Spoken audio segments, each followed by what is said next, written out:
ហេតុអីបានជាលោកដឹងថាខ្ញុំនៅទីនេះនៅទីនេះសិនទៅខ្ញុំទៅចង្ការបន្តិចល្ងាចបន្តិចបានខ្ញុំត្រឡប់មកវិញណា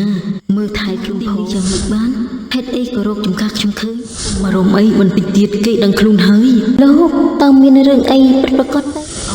តែគប់ក៏សែបគប់ទៅតែយូរទៅនឹងខ្លាចជាសង្សារហើយនាង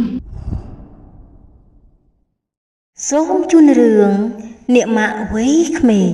និពន្ធដោយកញ្ញាសុខាផលិតដោយកញ្ញាសុខាសូមតាមដានទស្សនាក្នុង YouTube ខ្មែរ21ដោយរីករាយ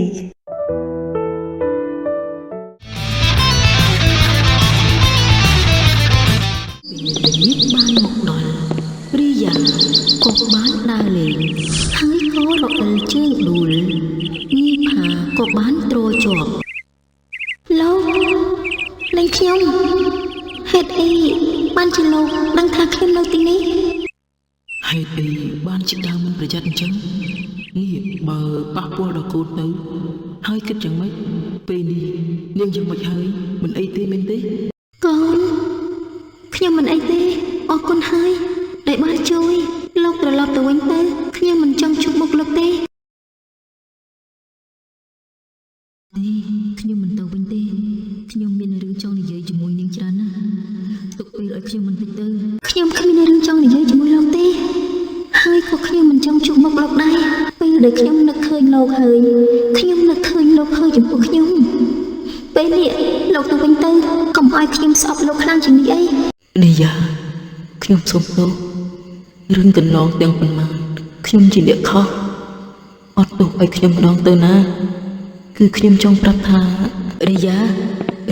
ឯងនៅណាឯងនៅទីនេះទេខ្ញុំខំទៅតាមរកនេះគឺលោកផានតាមកយ៉ាងម៉េចបានទៅឆាតយើងត្រឡប់ទៅវិញទៅខ្ញុំចង់ទៅវិញហើយថ្ងៃនេះដូចជាមិនស្រូវស្រួលខ្លួនទេខ្ញុំចង់ទៅសម្រាប់ចុះលោកផាគេមករកឯងគិតយ៉ាងម៉េចគេមកផ្លូវណាទៅផ្លូវនឹងវិញទៅឯងទៅឬមិនទៅបើឯងមិនទៅទេខ្ញុំទៅខ្លួនឯងក៏បានដែរណែរីយ៉ាចាំគ្នាផង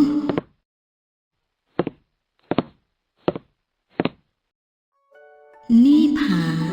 មិននិយាយស្ដីទោះបីគេថាយ៉ាងម៉េចក៏ដោយគេក៏ស៊ូទ្រាំអត់ធ្មត់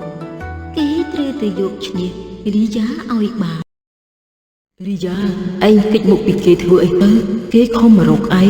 ងមិននិយាយជាមួយគេបន្តិចទៅខ្ញុំគ្មានអីនិយាយជាមួយគេទេឯងកុំនិយាយពីគេទៀតខ្ញុំមិនចង់ស្ដាប់នេះឯងមិនអាណិតគេទេអីខ្ញុំឃើញគេជួក្រៅផ្ទះតាំងពីយប់មិញម្លេះអុយគេចូលក្នុងផ្ទះបន្តិចទៅប្រយ័ត្នគេឈឺណាបើគេស្លាប់រឹតតែល្អព្រោះខ្ញុំមិនចង់ឃើញមុខគេទេមនុស្សដូចខ្ញុំមិនអត់ទោសឲ្យគេជាដាច់ខាតឯងក៏មិនរឹងអីខ្ញុំមើលទៅឯងមានចិត្តទៅលើគេខ្លះដែរតែគួរឲ្យស្ដាយខ្ញុំខំស្រឡាញ់ឯងតែឯងមិនស្រឡាញ់ខ្ញុំសោះយើងបានត្រឹមជាមិត្តភក្តិនឹងគ្នាតែប៉ុណ្ណោះយើងជាមិត្តភក្តិនឹងគ្នាល្អហើយព្រោះស្នេហាមិនអាចបង្ខំបានឡើយ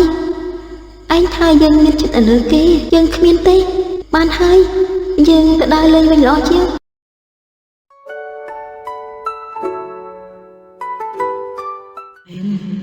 ពេលនេះកូនផា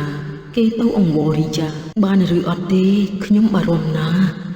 ខ្ញុំខ្លាចតែរីយ៉ាគេមិនអត់ទោសឲ្យទេ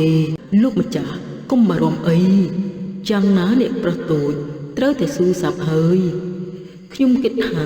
អ្នកប្រុសងើមមួយរីយ៉ាត្រឡប់មកវិញខានបើអ៊ំគិតបែបនេះល្អហើយខ្ញុំក្រែងលោកគេធ្វើមិនបានសម្រេចកុំគិតច្រើនអីលោកម្ចាស់អ្នកប្រុសតូចប្រកបជាធ្វើបានសម្រេចអ្នកប្រុសតូចអត់ធ្មត់ដូចអ្នកស្រីអញ្ចឹងបើអញ្ចឹងល្អហើយខ្ញុំចេញទៅខាងក្រៅផ្លេតមើលផ្ទះផងចាលោកម្ចាស់ខ្ញុំប្រកាសជាមើលឲ្យបានល្អមិនអោយរត់ទៅណាទេនាងភីចាប់តាំងពីម្ដាយស្លាប់ទៅនាងក៏បានរស់នៅឯបរទេសច្រើនខែហើយនាងក៏បានត្រឡប់មកស្រុកកំណើតវិញចាប់តាំងពីពេលនោះមកនាងបានត្រឡប់មកផ្ទះមួយរយៈហើយនាងក៏បាននឹកឃើញនីផាមុនគេ រីយ៉ាឯងនៅទីនេះសិនទៅខ្ញុំទៅចង្ការបន្តិចល្ងាចបន្តិចបានខ្ញុំត្រឡប់មកវិញណាមើលថែខ្លួនផងទៅចុះខ្ញុំនៅតែឯងបានឆាតក៏បានដើរចេញទៅដល់ពាក់កណ្ដាលផ្លូវក៏ជួបនាងភីមណាគេមកឈរនៅទីនេះអញ្ចឹងខ្ញុំដើរទៅមើលលោកពូថាចំការនៅទីនេះហេតុអីក៏មិនឃើញមនុស្សនៅអញ្ចឹងខ្ញុំដើររឡើងជុកជងហើយនៅតែមិនឃើញទៀតនេះនាងតើនាងមកទីនេះយ៉ាងម៉េចបានហេតុអីក៏រកចំការខ្ញុំឃើញលោកខ្ញុំមករកឡើងជុកជើងហើយចំការលោកមែនទេចុះឯណាមកផានាងមករកសង្សាររបស់នាងនៅចំការខ្ញុំបើអញ្ចឹងតាមខ្ញុំមកនាងឆាតក៏បាននាំនាងដើរទៅហើយក៏ជួបរីយ៉ា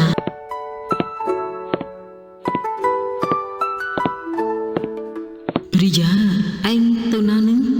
នេះឯងមានឃើញលោកផាទេគឺសង្សារគេមករកខ្ញុំមិនដឹងទេគេនៅតែគេខ្ញុំនៅតែខ្ញុំគ្មានពាក្យប៉ុនអីនឹងគ្នាទេស្មើនេះប្រហែលគេប្រញាប់ត្រឡប់ទៅវិញហើយមើលទៅបើនាងចង់ជួបនាងទៅមើលខាងក្រោយចំការទៅក្រែងលោជួបព្រោះពីយប់មិញខ្ញុំឃើញឈួរនៅទីហ្នឹងនាងបើអញ្ចឹងខ្ញុំជូននាងទៅណាក្រែងលើមិនស្គាល់ផ្លូវនាងក៏បានដើរទៅទាញទឹកមុខស្រពោនរីយ៉ានេះឯងកាត់អីនឹងហេតុអីថ្ងៃនេះនិយាយមិនចូលត្រចៀកអញ្ចឹងគ្មានអីទេគ្រាន់តែនិយាយធម្មតាយើងត្រឡប់ទៅវិញទៅពេលនេះប្រហែលគេបានជួបគ្នាហើយមើលទៅតាំងពីយប់ឈរនៅក្រៅផ្ទះហាភ្លៀងហាខ្យល់ធ្វើឲ្យគេក្តៅខ្លួនយ៉ាងខ្លាំងហើយគេសន្លប់បាត់បង់ស្មារតីនាងភីមក៏បានមកដល់ឃើញនាយផាសន្លប់បាត់បង់ស្មារតីធ្វើឲ្យគេភ័យយ៉ាងខ្លាំងបងផាបងកើតអីនឹងបងដឹងខ្លួននឹងបងផាជួយផងមានអ្នកនៅម្ដុំនេះទេលោកឆាតជួយផងគេក៏បាននាំនាយផាទៅសម្រាកក្នុងផ្ទះនេះប្រហែលជាមកពីជប់មិញហើយធ្វើឲ្យគេទៅជាបែបនេះនាងកុំបារម្ភអីបន្តិចទៀតគេដឹងខ្លួនហើយលោកតើមានរឿងអីប្រកបទៅហេតុអីបងផាមកនៅក្រៅផ្ទះបែបនេះខ្ញុំដូចជាមិនយល់ទេប្រាប់ខ្ញុំបានទេនាងមិនទាន់ដឹងរឿងមែនទេមានរឿងអីទៅបើរឿងដល់ថ្នាក់នេះហើយខ្ញុំក៏មិនលាក់បាំងដែរបើអញ្ចឹងយើងទៅនិយាយខាងក្រៅទៅ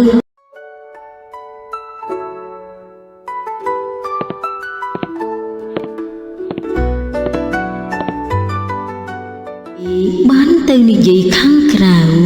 នាយឆាតក៏និយាយហេតុការណ៍ទាំងអស់ឲ្យនាងស្ដាប់នាងបានស្ដាប់ចប់ហើយធ្វើឲ្យបេះដូងគេឈឺចាប់ពន់ពេកមិននឹកស្មានថាធ្វើដាក់នាងបែបនេះសោះនាយផាវិញក៏បានដឹងខ្លួនឡើងហើយមកមើលរកតែរីយ៉ាកុំទៅចោលខ្ញុំអីខ្ញុំសុំទោសអត់ទៅឲ្យខ្ញុំទៅខ្ញុំស្រឡាញ់នាងភីមក៏បានស្ដាប់ឮនាយផាមកមើលរកឈ្មោះរីយ៉ានាងក៏បានអន់ចិត្តយ៉ាងខ្លាំងធ្វើឲ្យគេនៅទីនេះលេងបាននាងក៏ត្រឡប់ទៅ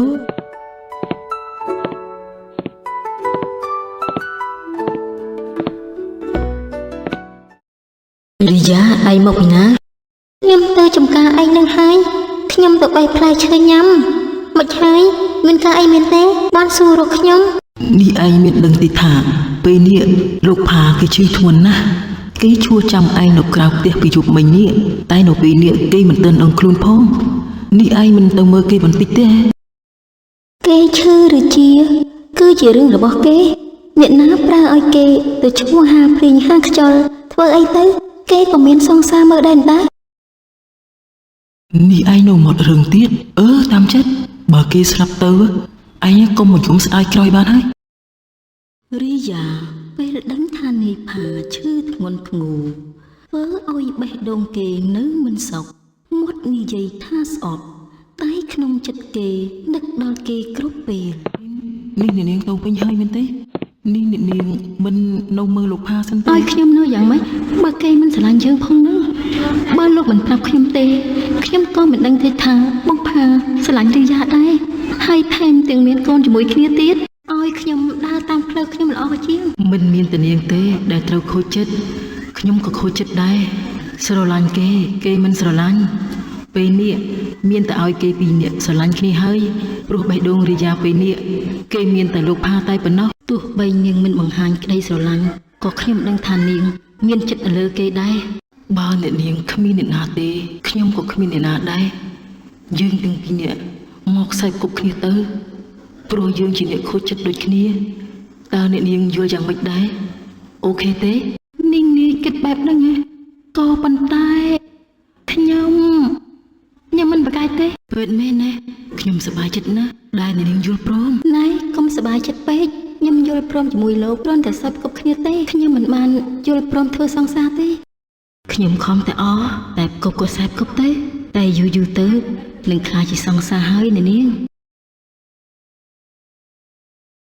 អូយហត់ណាស់ឲ្យខ្ញុំមកជំរះស្មៅបែបនេះដូចជាធ្ងន់ធ្ងរពេកហើយយ៉ាងណាក៏ខ្ញុំស៊ូដែរអាផាស៊ូ យ៉ាងម៉េចហើយលោកផាបើហត់សម្រាប់សិនទៅ យ៉ាងណាក៏ខ្ញុំធ្វើឲ្យរួចដែរបើមិនអញ្ចឹងទេរីយ៉ាប្រកាសជាមិនឲ្យខ្ញុំហូបបាយទេ បើអញ្ចឹងស៊ូណា ឆាតនៅឯណាឆាត ណែលោកភីមរកហើយ ពិតមែនហើយឆាតមកនៅត្រង់នេះសោះខ្ញុំខំតែរក នេះអូនមានការអីមែនទេ ខ្ញុំមានរឿងចង់ប្រាប់ណានេះអូនចង់ប្រាប់រឿងអីដល់បងគឺពេលនេះខ្ញុំមានកូនហើយ គ្រាន់តែមានកូនសោះក៏ ហ៎ថាម៉េចអូនមានកូនណាពិតមែនណាបងសប្បាយចិត្តណាស់ដឹងទេខ្ញុំមានកូនហើយ លោកត្រេកអរផងណាដែលលោកមានសេចក្តីសុខនេះល្ងាចហើយពេលនេះយើងដល់ម៉ោងហូបបាយហើយយើងត្រឡប់ទៅវិញទៅ ទាំង3ក៏បានត្រឡប់ទៅផ្ទះវិញ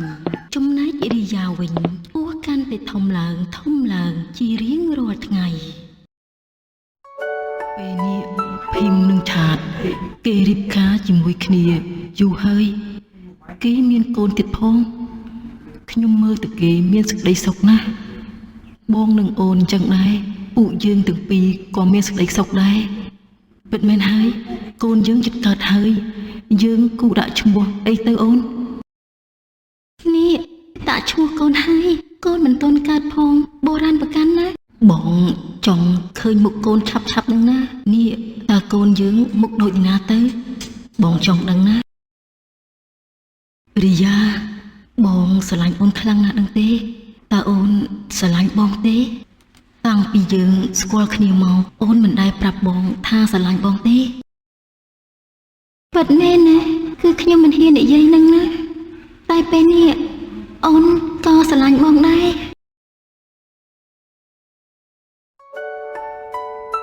អ្នកទាំងពីររស់នៅជាមួយគ្នាយ៉ាងមានសេចក្តីសុខចំណែកឆាតនិងភីមក៏មានសេចក្តីសុខដែរចំណែកលោកពធីនិងសម្បូរឃើញកូនចេះស្រឡាញ់គ្នាក៏សប្បាយចិត្តឥតឧបមាចាប់តាំងពីពេលនោះមករីយ៉ាបានបង្កើតកូនស្រីគួរឲ្យស្រឡាញ់អ្នកទាំងពីរស្រឡាញ់កូនខ្លាំងណាស់